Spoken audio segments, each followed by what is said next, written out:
Hey everyone, today is Tuesday, March 18th, and I'm just kind of giving a health update on my recent Dana-Farber check-in. And I just want to also thank people for my birthday stuff as well.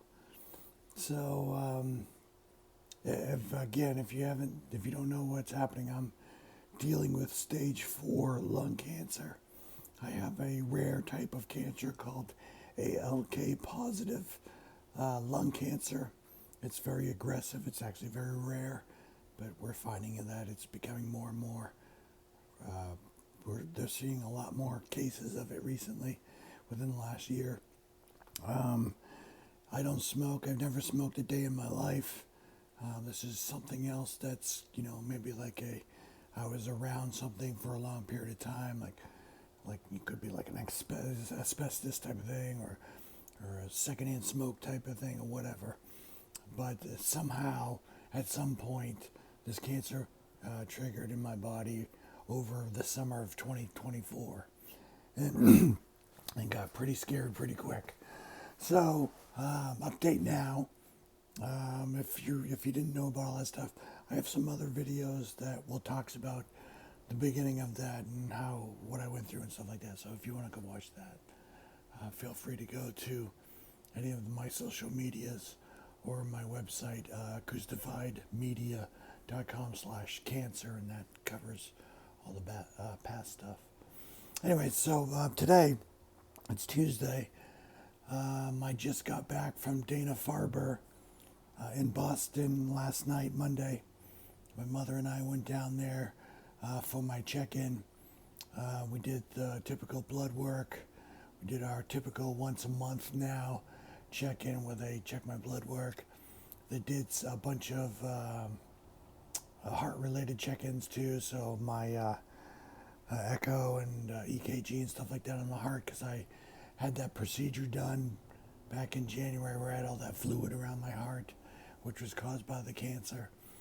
So they just checked on all that stuff to make sure everything is good and where it's supposed to be and all that sort of stuff. So everything looks great.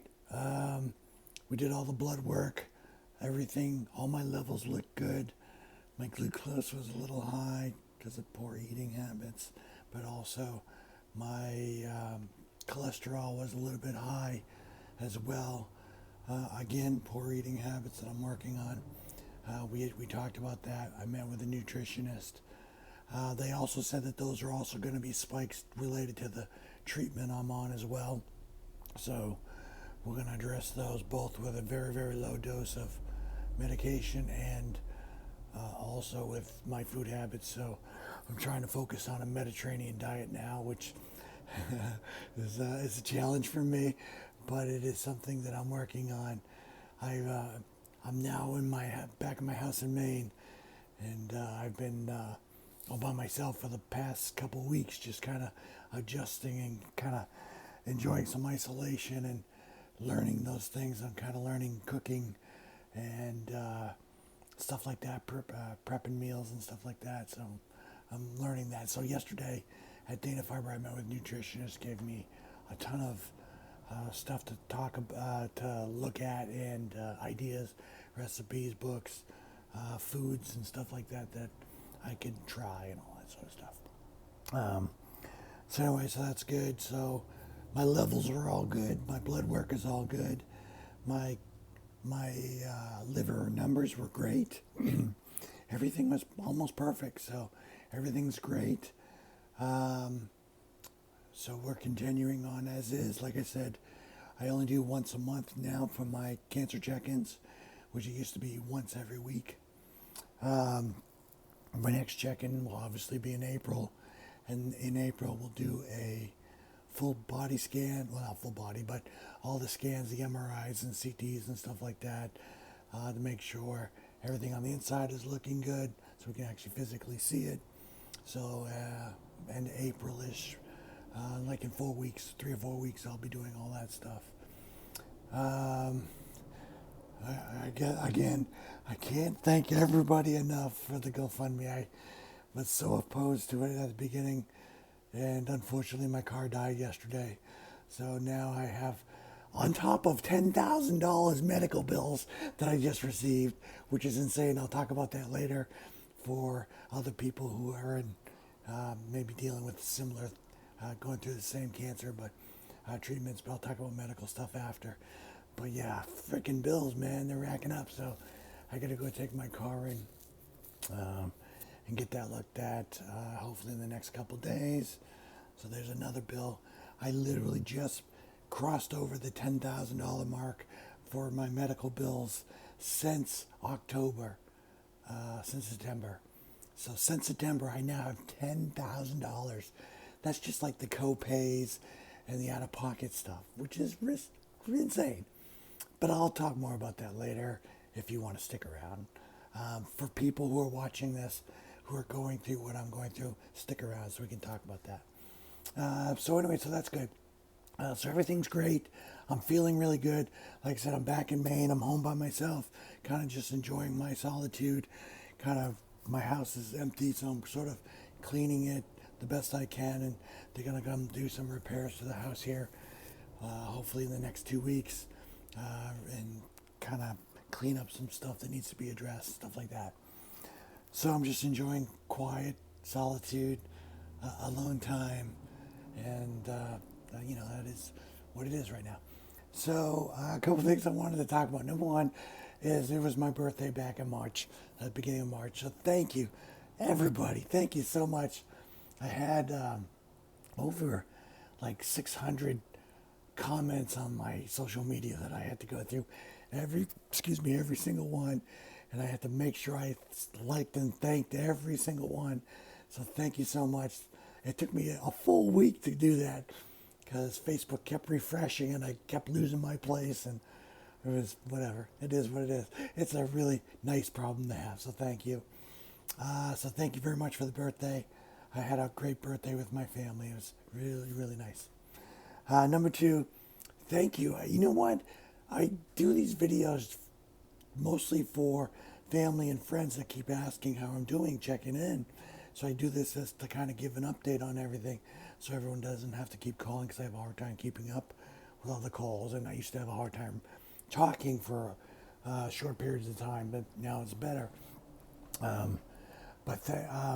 Check this out. So I twice in the last, 2 or 3 weeks, I was out at some store or some random place, and someone I did not recognize or I'm not aware of came up to me and said, "Hey, are you Jason?" I said, "Yes." They said, "Are you the photographer for Bank in New Hampshire?" I said, "Yes." They said, "Well, I've been watching your videos. I'm so glad you're doing well." And I'm like, "Oh my God, thank you so much." So twice it happened that I was caught off guard with someone that I don't think I've ever met. And maybe I have met them quickly. When I do photos, for the concerts, each show, that venue holds almost 10,000 people. So each show, there could be, you know, several thousands of people that I see that I just am not sure or I don't remember or whatever. So twice I've been like in New Hampshire, I've been in Maine, all these random places, and someone has come up to me and said, "Hey, I watched your video. I'm so glad you're doing well." So for all of you who have done that, thank you so much. I really, really appreciate it. It almost makes me tear up because it just catches me off guard. It's just really weird, just that people are, watching this and all that stuff. It's just weird, but I'm very, very grateful for people taking the time to come out and say thank you, or to say they're glad I'm doing well. So thank you so much. That is amazing. The second thing that I think is also amazing is people have reached out to me saying they've had, or a loved one or somebody is dealing with this, what they think to be similar. And someone, I'm not going to call them out, they can say who they are if they want to, but someone has watched my videos about my cancer and it's gone to the doctor and it's found out they had the same exact thing, and they're now going to Dana-Farber too. So that's amazing. So for you, that's awesome. I joined, because of this person, I've joined up with a couple ALK cancer groups, and we've been talking about all this stuff. So it's amazing that, the power of medicine and the power of social media with connecting people. Incredible. So I'm glad that person has started their treatment, doing the same treatment as me at the same location. So that's amazing. And this person was someone I've never met in my life. I've never seen them in person before. So pretty crazy. So that's awesome. So those things, I just want to say thank you real quick about those things. I'll tell you a quick funny story. Now that I'm back home and I've kind of just been living by myself here for a couple weeks, kind of readjusting to what, trying to get a normal life again. There's nobody here but me. My kids are here during some parts of the week, but there was nobody here but me this one day. This was like the second day I came back to Maine. So I'm here by myself. No one's in the house. Doors are locked. And it's in the morning time. I'm getting ready to go to work. I get in the shower and I'm sitting, I'm not sitting, I'm standing in the shower doing the thing, washing hair, all that stuff. And I can hear what sounds to be like sort of rustling or noise or something. But I live on a very, very busy street right off of the highway exit. So there's always a lot of traffic. There's also a train. So there's always some sort of loud noise, big trucks, all that stuff outside. And you can always hear them way faint off in the distance. So I'm in the shower doing my thing, and I hear that rustling, and then I hear sort of like a knocking, like someone's at the door. And I'm like, I hear knocking, and I'm like, look, I'm not getting out of the shower for someone right now. I'm just going to do my thing. And I hear knocking and knocking. I'm like, dude, you're just going to have to go away. So I'm in the shower. It stops. So I'm finishing up in the shower. And then I hear knocking literally outside the bathroom wall, outside the door. I'm like, what the frig's going on? So I scream, WTF, real loud. Not that, but I scream the actual words real loud. I'm like, what the hell? You know, what's going on out there? And I get out of the shower, and I'm like freaked out because someone's banging on my freaking door, the bathroom door, while there's nobody else in the house. So I'm like freaked out. So I'm like, oh my God. So I quickly turn it, I finish, rinse my hair, put my towel on, my bathrobe, all that stuff. And I dry off and I go, I open the door. Guess what? It was my robot vacuum cleaner. It was stuck on the freaking lip of the hallway. It was like hitting against the door the whole time. I was like, oh my freaking God, man. So anyways, a little funny story. Freaked me out just coming home. I thought it was funny. I told my daughter that story. She was freaked out at first. And then she was like, oh my God. So it's just a funny little story. All right. So that's my update. I just want to say, again, thank you for everyone for the GoFundMe. Oh man, I don't know how I do it without everyone. So kind. The people at my work, my family, everyone's been so friggin' wonderful. I just can't express how grateful I am and how thankful I am to everyone. So thank you so much for all. Even if you just give me positive words, thank you so much. It means so much to me. That's pretty much it for if you want to stick around and talk about the medical bill stuff for others that have going through this. So I'm doing this video, like I said, for family and friends that are asking how I'm doing. But I'm also doing this as sort of a blog for others because there's no sort of rules or guidelines to what I'm going through. It's a brand new thing, and I'm going through treatment that's, you know, I'm one of 500 people going in the world going through this treatment. So it's pretty crazy. So that's why I do this as a sort of a video blog to hopefully help others. So if everyone wants to drop off, feel free. Thank you so much. I'll check back in April. I hope you have a great beginning to your spring. For everyone else that's interested in learning, hearing more about my medical bills and stuff like that. So I had a couple ambulatory situations, emergency room situations. That's obviously when I'm out traveling around mid New Hampshire, my home is Maine, stuff like that.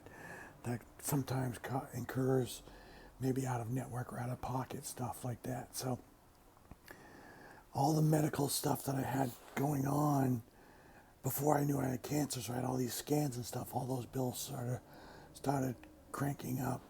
And then after I was diagnosed with cancer, the treatment, the treatment that I'm on, the sponsor for that treatment helps take care of some of those costs related specifically to the treatment. So when I had the fluid out of my heart, around my heart removed, that's not related to the treatment. That's all for me. That's my costs. So the catch to that was I did that down at Mass General, so I have the doctors working with the Dana-Farber doctors. So for my situation and anyone in my situation on my trial, the trial I'm doing, you have to get approval for any sort of drugs or any sort of procedure from your doctor to make sure it doesn't conflict with the treatment we're on. And sometimes the treatment we're on is designed to address and over time fix some of the issues like the fluid around my heart. So in theory, I shouldn't need surgery or a procedure to remove that fluid in the past, because over time that cancer treatment's going to attack that or address that. But for me, because I was having a lot of fluid and I was getting sick, there was a lot of concern, so they had to actually do something at that moment. So for me, I started racking up all these bills. I called my insurance. A couple things to do for you if you're going through what I'm going through. Make sure you call your insurance often and talk about each one of your bills, specifically the larger ones, obviously. So I've got, like I said, I got some major bills for thousands of dollars that I have to pay. Some of them I have to pay because it is my deductible or my copay or whatever, my out of pocket for that situation. But some of them were incorrectly charged to me. So, for example, there's a max on my insurance for ambulatory rides for certain situations, I guess, and I wasn't aware of that. So I have had multiple ambulatory ride or ambulance rides, whatever you want to call them, EMT rides, whatever you call it, where they're thousands of dollars after the insurance has looked at it. And what was happening is the service, the ambulatory service, was billing me thousands of dollars, and I would call the insurance company and say, this seems really, really high. Why do I have to pay $6,000 for this ambulatory service? And I go, did it get correctly processed? And they look through and they go, well, technically it got processed correctly, but technically they're billing you incorrectly or something like that. And I don't know the specific, I don't have it in front of me. But they said there's a specific amount that's my maximum for ambulatory rides or ambulance rides. And this was way, way, way above that. So I had to resubmit that. I don't know what the results are going to be, but I'm told it's going to be substantially less than what I paid or what I'm being billed for. So if you're going through this medical stuff, like me, you're going through all these ambulance emergency situations, or, excuse me, sorry, got the hiccups there, out-of-pocket expenses that are really crazy, call the insurance company, depending on who knows what your insurance versus my insurance and all that stuff, but call your insurance company and ask, is this billed correctly? Because you might find out that it might not be. And you could actually resubmit it or submit a claim or something like that. I forget what it's called. And they'll give you some guidance on that. So anyways, I went way longer than I wanted to, but I just wanted to put that in this video for others who are going through a similar situation. That's all it is for me for today. I'm going to continue enjoying some quiet in my empty house and see what happens over the next few weeks. I don't know. I'm going to go get my car figured out, and we'll figure it out after that. But anyways, thank you so much. I hope you have a wonderful week, March and April. I hope everything is going well for you. I hope we have a beautiful spring. I'm ready for it. I'll talk to you in April. Thank you, and peace.